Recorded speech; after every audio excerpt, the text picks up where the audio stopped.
How to fix lag in Roblox mobile. Hello everyone, welcome back to our channel. So let's dive right in without wasting any time. Also make sure to watch this video till the end. First of all, try restarting your device. If your device has not enough storage, then you can try clearing some space. Then open up Play Store on a device. Then tap on search at the bottom right corner. Then tap on the search bar.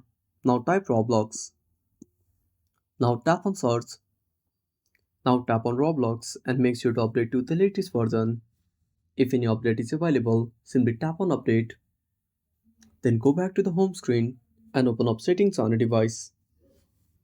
Then scroll down, now tap on Apps, then go to App Management, then tap on the search bar and type Roblox.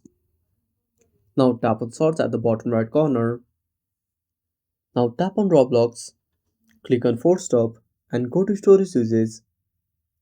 Now tap on Clear Data, tap on Delete and restart the application.